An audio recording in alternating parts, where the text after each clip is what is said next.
Hello दोस्तों बार बार कंधा उतरना एक ऐसी प्रॉब्लम है जिसके बारे में समाज में पूरी जागरूकता है ही नहीं। कई बार जब कंधा उतरता है तो पेशेंट को लगता है कि ऐसी कोई मसल खिंच गई होगी और वो इसका प्रॉपर्ली इलाज नहीं करा पाता। अगर वो डॉक्टर के पास जाता भी है तो डॉक्टर कंधा तो सेट कर देते हैं, लेकिन जब वो पूछता है कि सर इस बीमारी का कोई जड़ से इलाज है तो वो कहते हैं कि भैया कुछ भी हम बता नहीं सकते, ऑपरेशन करेंगे तो कंधा इतना ही जाएगा। तो डर के मारे पेशेंट सर्जरी नहीं कराता। दूसरी प्रॉब्लम ये भी आती है दोस्तों कि इसमें जो बीमारी है उसका पता सिर्फ एमआरआई से चलता है और कई जगह अच्छी एमआरआई नहीं हो पाती तो बीमारी का पता भी नहीं चल पाता। आज मेरे साथ एक फाइटर है जो बहुत दूर से मेरे पास आए हैं। आइए इनकी स्टोरी आपको शेयर करता हूँ। भैया कितनी बार आपका कंधा उतर गया था? सर मेरा कंधा दो से तीन बार उतर चुका है। तो आप खुद ही चढ़ा लेते थे या डॉक्टर के पास जाते थे? पहली बार कबड्डी खेलते हुए उतर गया था तो अच्छा। मैं गया था, वही पहलवान वगैरह सब नहीं होता है, उसी समय वो चढ़ाने के लिए गया तो चढ़ा दिया था, वो फिर ठीक हो गया। तो उस वक्त गलती उनसे ये हो गई कि उन्होंने मुझको बताया ही नहीं कि ये कोई बीमारी भी होती है। पहलवान को तो इतना नॉलेज भी तो नहीं होता। कम से कम सर उसको बताना तो चाहिए कि आप एक मरतबा एक्सरे कर लीजिए या कुछ कर लीजिए। सही बात है। उन्होंने बताया ही नहीं। आपको फिर कैसे मालूम चला कि आपकी कोई बीमारी है? जब दूसरी बार जब मैं बॉल जो फेंका क्रिकेट खेलते हुए उस वक्त निकला तो मुझको थोड़ा एहसास होने लगा कि नहीं ये बार बार आकर क्यों हो रहा है। जब ये ऐसा जाहिर है कि जब बार बार कुछ हो रहा है तो वो बीमारी होगी। सही बात। तो फिर मैं गया कराने के लिए, एक्सरे वगैरह कराया तो उसमें नॉर्मल आया। फिर डॉक्टर ने कहा कि आप एमआरआई कराइए, तो एमआरआई कराया तो उसमें हिलसेक लीजन बता रहा था और बैंकार्ड लीजन बता रहा था। दोनों बता रहा था? बैंकार्ड दोनों बता रहा था। तो उनके बाद फिर मैं कई डॉक्टरों से गया तो हमको थोड़ा सा ठीक ठाक नहीं लगा। आपको वहाँ पे क्या प्रॉब्लम महसूस हो रही थी? जैसे आप डॉक्टर से बात करते थे तो आपको लगता था कि अजीब है? अजीब ये लग रहा था कि मतलब कि कुछ वो बता नहीं पा रहे थे सही से कि अगर मैं इसका इलाज करूँगा भी तो हो पाएगा कि नहीं हो पाएगा। सही बात। तो डॉक्टर वो ये कह रहा था कि नहीं हो जाएगा, बस हो जाएगा, आप आइए हो जाएगा। तो इससे कैसे कोई पेशेंट जो है उस पर एतमाद करके चला जाए। आपको मेरे बारे में जानकारी कैसे लगा? जानकारी सबसे मैं तो यूट्यूब में आपको नहीं देखा था, सबसे पहले मैंने गूगल में देखा। मैंने उसमें देखा था कि नियरेस्ट जो है ना ऑर्थोपेडिक का डॉक्टर कौन है। तो उसमें दिल्ली में 2-3 आया। फिर उनके बाद फिर मैं उससे भाई क्या कहते हैं नियरेस्ट सिटी वगैरह में देखने लगा तो आपका नाम आया फौरी तौर पे।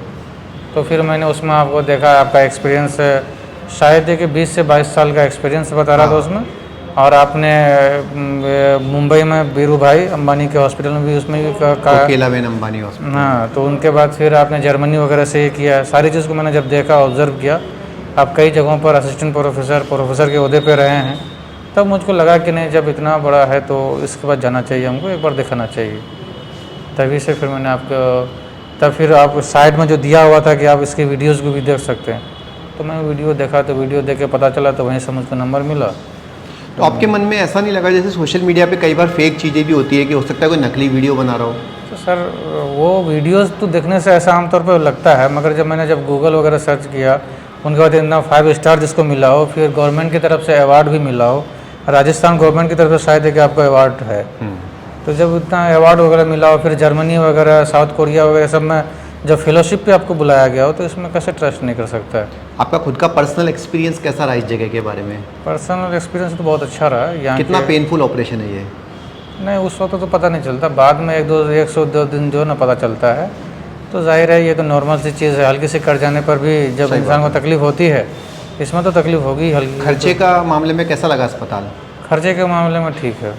कोई और लोग हैं जो आपके जान पहचान के हैं या जिनको बार बार कंधा उतर रहा है और वो चूरन चटनी, पहलवान, हकीम इस तरह की चीज़ें कर रहे हैं जिससे कि अंधविश्वास पे कर रहे हैं, तो आप उनको क्या रिकमेंडेशन देना चाहोगे? मैं तो उनको अगर मुझसे वो सजेशन लेगा कि भाई आपके नज़र में बहुत बेहतरीन कौन है, तो मैं तो सबसे रिकमेंड जो करूँगा आप ही का नाम करूँगा। मैं बताऊँगा कि मैंने यहाँ से किया है, अगर आप चाहें तो आप जा सकते हैं, मुलाकात कर सकते हैं, देख सकते हैं। आपका ये अत्याधुनिक लटारजेट पद्धति से इलाज हुआ है जिसमें कि आपको ये पट्टा 45 दिन लगाना है। इसके बीच में आप कभी कभी हाथ को खोल के सीधा भी कर सकते हो, लेकिन बाकी टाइम आपको लगा के रखना जी। 17 दिन के बाद आपके टाँके निकल जाएंगे और 45 दिन के बाद आप पट्टा छोड़ के और एक्सरसाइज स्टार्ट कर देना। हमारे फिजियोथेरेपिस्ट के नंबर आपके पास रहेंगे और मेरे नंबर भी आपके पास रहेंगे, तो हम आपको समय समय पर गाइड करते रहेंगे। ठीक है?